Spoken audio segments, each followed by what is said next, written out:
हरिओम तत्सत। ज्ञान भक्ति चैनल में आपका स्वागत है।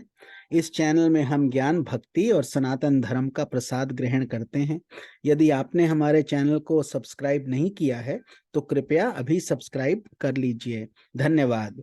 हमारा दंडवत प्रणाम है ब्रह्मांडीय ईश्वरीय शक्ति को, हमारे पूजनीय गुरुदेव श्री स्वामी ज्योतिर्मयानंद जी महाराज को, सब संतों और शास्त्रों को, और आप सब में विद्यमान परमेश्वर को।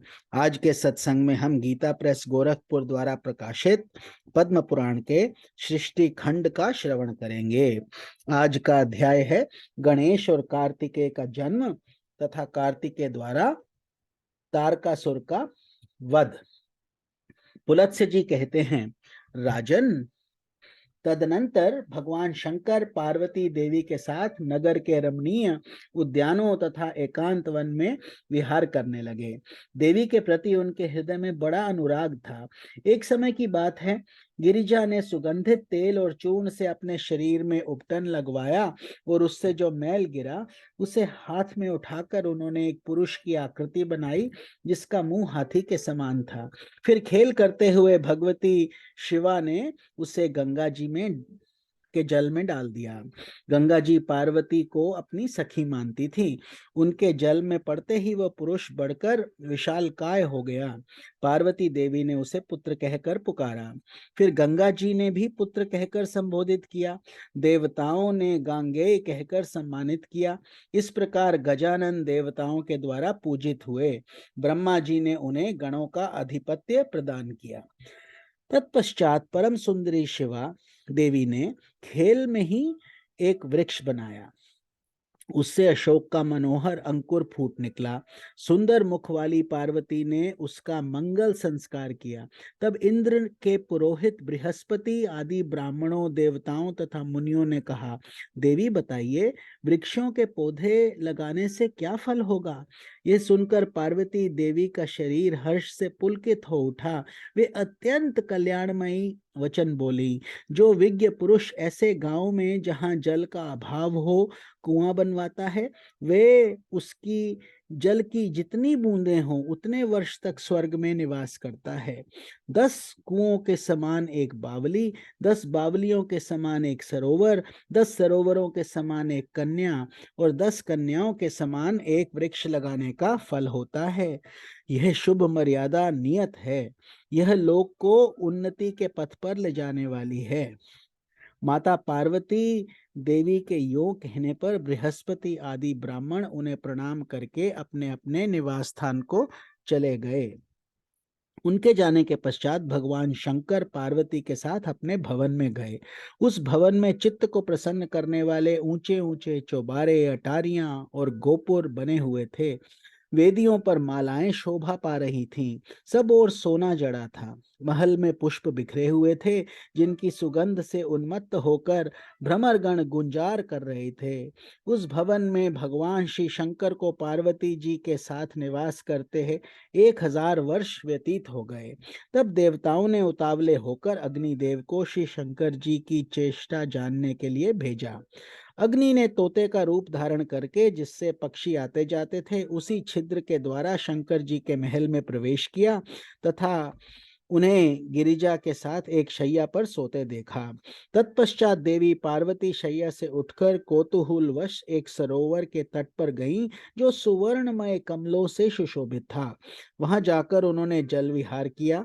तदनंतर वे सखियों के साथ सरोवर के किनारे बैठीं और उसके निर्मल पंकजों से सुशोभित स्वादिष्ट जल को पीने की इच्छा करने लगीं। इतने में ही उन्हें सूर्य के समान तेजस्विनी 6 कृतिकाएं दिखाई दी। वे कमल के पत्ते में उस सरोवर का जल लेकर जब अपने घर को जाने लगी, तब पार्वती देवी ने हर्ष में भरकर कहा, देवियों, कमल के पत्तों में रखे हुए जल को मैं भी देखना चाहती हूँ। वे बोली, सुमुखी, हम तुम्हें इसी शर्त पर जल दे सकती हैं कि तुम्हारे प्रिय गर्भ से जो पुत्र उत्पन्न हो वह हमारा भी पुत्र माना जाए एवं हमसे भी मातृ भाव रखने वाला तथा हमारा रक्षक हो। वे पुत्र तीनों लोकों में विख्यात होगा। उनकी बात सुनकर गिरिजा ने कहा, अच्छा ऐसा ही हो। यह उत्तर पाकर कृतिकाओं को बड़ा हर्ष हुआ और उन्होंने कमल पत्र में स्थित जल में से थोड़ा पार्वती जी को भी दे दिया। उनके साथ पार्वती जी ने भी क्रमशः उस जल का पान किया। जल के पीने के बाद तुरंत ही रोग शोक का नाश करने वाला एक सुंदर और अद्भुत बालक भगवती पार्वती की दाहिनी कोख फाड़कर निकल आया। उसका शरीर सूर्य की किरणों के समान प्रकाश पुंज से व्याप्त था। उसने अपने हाथ में तीक्ष्ण शक्ति शूल और अंकुश धारण कर रखे थे। वे अग्नि के समान तेजस्वी और सुवर्ण के समान गोरे रंग का बालक कुत्सित दैत्यों को मारने के लिए प्रकट हुआ था, इसलिए उसका नाम कुमार हुआ। वह कृतिका के दिए हुए जल से शाखाओं सहित प्रकट हुआ था। वे कल्याणमयी शाखाएं 6 मुखों के रूप में विस्तृत थीं। इन्हीं सब कारणों से वे तीनों लोकों में विशाख, षणमुख, स्कंद, षडानन और कार्तिकेय आदि नामों से विख्यात हुआ। ब्रह्मा, श्री विष्णु, इंद्र और सूर्य आदि समस्त देवताओं ने चंदन, माला, सुंदर धूप, खिलौने, छत्र, चंवर, भूषण और अंगराग आदि के द्वारा कुमार षडानन को सावधानी के साथ विधि पूर्वक सेनापति के पद पर अभिषिक्त किया। भगवान श्री विष्णु ने सब तरह के आयुध प्रदान किए। धनाध्यक्ष कुबेर ने 10 लाख यक्षों की सेना दी। अग्नि ने तेज और वायु ने वाहन अर्पित किए। इस प्रकार देवताओं ने प्रसन्न चित्त से सूर्य के समान तेजस्वी स्कंद को अनंत पदार्थ दिए। तत्पश्चात वे सब पृथ्वी पर घुटने टेककर बैठ गए और स्तोत्र पढ़कर वरदायक देवता षडानन की स्तुति करने लगे। स्तुति पूर्ण होने के पश्चात कुमार ने कहा, देवताओं, आप लोग शांत होकर बताइए, मैं आपकी कौन सी इच्छा पूरी करूं? यदि आपके मन में चिरकाल से कोई असाध्य कार्य करने की भी इच्छा हो तो कहिए। देवता बोले, कुमार, तारक नाम से प्रसिद्ध एक दैत्यों का राजा है जो संपूर्ण देवकुल का अंत कर रहा है। वे बलवान, अजय, तीखे स्वभाव वाला, दुराचारी और अत्यंत क्रोधी है। सबका नाश करने वाला और दुर्दमनीय है। अतः आप उस दैत्य का वध कीजिए। यही एक कार्य शेष रह गया है जो हम लोगों को भी बहुत भयभीत कर रहा है। देवताओं के यों कहने पर कुमार ने तथास्तु कहकर उनकी आज्ञा स्वीकार की और जगत के लिए कंटक रूप तारकासुर का वध करने के लिए वे देवताओं के पीछे पीछे चले। उस समय समस्त देवता उनकी स्तुति कर रहे थे। तदनंतर कुमार का आश्रय मिल जाने के कारण इंद्र ने दानवराज तारक के पास अपना दूत भेजा। वहां जाकर दूत ने उस भयानक आकृति वाले दैत्य से निर्भयता पूर्वक कहा, तारकासुर, देवराज इंद्र ने तुम्हें यह कहलवाया है कि देवता तुमसे युद्ध करने आ रहे हैं, तुम अपनी शक्ति भर प्राण बचाने की चेष्टा कर लो। यूं कहकर जब दूत चला गया तब दानव ने सोचा, हो न हो इंद्र को कोई आश्रय अवश्य मिल गया है, अन्यथा वो ऐसी बात नहीं कर सकते थे। इंद्र मुझ पर आक्रमण करने आ रहे हैं।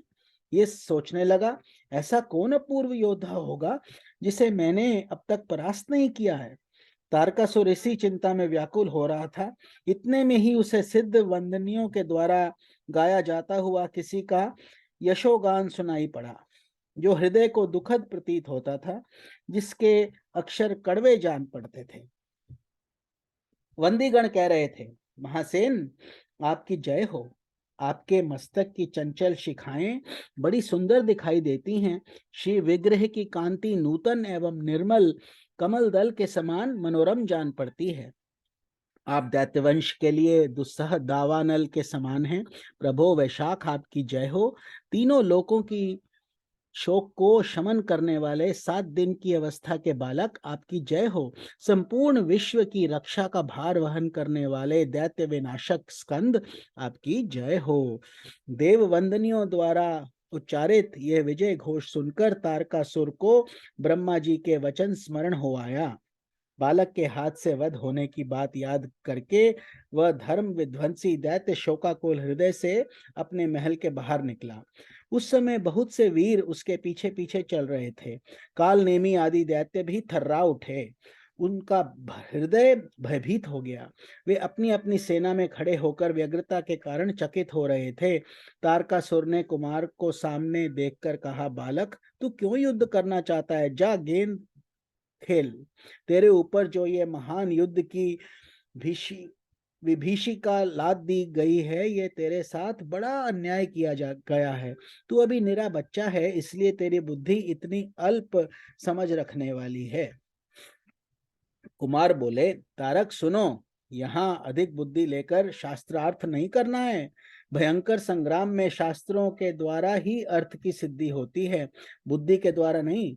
तुम मुझे शिशु समझकर मेरी अवहेलना ना करो। सांप का नन्हा सा बच्चा भी मौत का कष्ट देने वाला होता है। प्रभात काल के बाल सूर्य की ओर देखना भी कठिन होता है। इसी समय मैं बालक होने पर भी दुर्जय हूँ, मुझे परास्त करना कठिन है। दैत्य, क्या थोड़े अक्षरों वाले मंत्र में अद्भुत शक्ति नहीं देखी जाती? कुमार की यह बात समाप्त होते ही दैत्य ने उसके ऊपर मुदगर का प्रहार किया, परंतु उन्होंने अमोघ तेज वाले चक्र के द्वारा उस भयंकर अस्त्र को नष्ट कर दिया। तब दैत्यराज ने लोहे का भिंदी पाल चलाया, किंतु कार्तिकेय ने उसको अपने हाथ से पकड़ लिया। इसके बाद उन्होंने भी दैत्य को लक्ष्य करके भयानक आवाज करने वाली गदा चलाई। उसकी चोट खाकर वह पर्वताकार दैत्य तिलमिला उठा। अब उसे विश्वास हो गया कि यह बालक दुस्सह एवं दुर्जय वीर है। उसने बुद्धि से सोचा, अब निसंदेह मेरा काल आ पहुंचा है। उसे कंपित होते देख काल नेमी आदि सभी दैत्यपति संग्राम में कठोरता धारण करने वाले कुमार को मारने लगे, परंतु महातेजस्वी कार्तिकेय को उनके प्रहार और विभीषिकाएं छू भी नहीं सकी। उन्होंने दानव सेना को अस्त्र शस्त्रों से विदीर्ण करना आरंभ किया। उनके अस्त्रों का कोई निवारण नहीं हो पाता था। उनकी मार खाकर कालनेमी आदि देव शत्रु युद्ध से विमुख होकर भाग चले। इसी प्रकार जब दैत्यगण आहत होकर चारों ओर भाग गए और किन्नरगण विजय गीत गाने लगे, उस समय अपना उपहास जानकर तारकासुर क्रोध से अचेत सा हो गया। उसने तपाए हुए सोने की कांति से सुशोभित गदा लेकर कुमार पर प्रहार किया और विचित्र बाणों से मारकर उनके वाहन मयूर को युद्ध में भगा दिया। अपने वाहन को रक्त बहाते हुए भागते देख कार्तिकेय ने सुवर्ण भूषित निर्मल शक्ति हाथ में ली और दानवराज तारक से कहा, खोटी बुद्धि वाले दैत्य, खड़ा रहे, खड़ा रहे, जीते जी इस संसार को भर आंख देख ले। अब मैं अपनी शक्ति के द्वारा तेरे प्राण ले रहा हूं, तू अपने कुकर्मों को याद कर ले। यूं कहकर कुमार ने दैत्य के ऊपर शक्ति का प्रहार किया। कुमार की भुजा से छूटी हुई वह शक्ति केयूर की खनखनाहट के साथ चली और दैत्य की छाती में, जो वज्र तथा गिरिराज के समान कठोर थी, जा लगी। उसने तारकासुर के हृदय को चीर डाला और वह दैत्य निष्प्राण होकर प्रलयकालीन पर्वत के समान धरती पर गिर पड़ा। दानवों के धुरंधर वीर दैत्यराज तारक के मारे जाने पर सबका दुख दूर हो गया। देवता लोग कार्तिकेय जी की स्तुति करते हुए क्रीड़ा में मग्न हो गए। उनके मुख पर मुस्कान छा गई। वे अपनी मानसिक चिंता का परित्याग करके हर्षपूर्वक अपने अपने लोक में गए। सबने कार्तिकेय जी को वरदान दिए।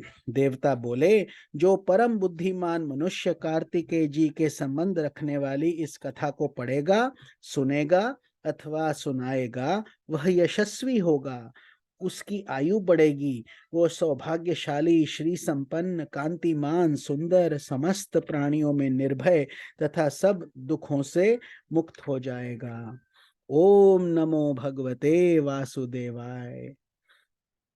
कल के सत्संग में हम उत्तम ब्राह्मण और गायत्री मंत्र की महिमा का श्रवण करेंगे।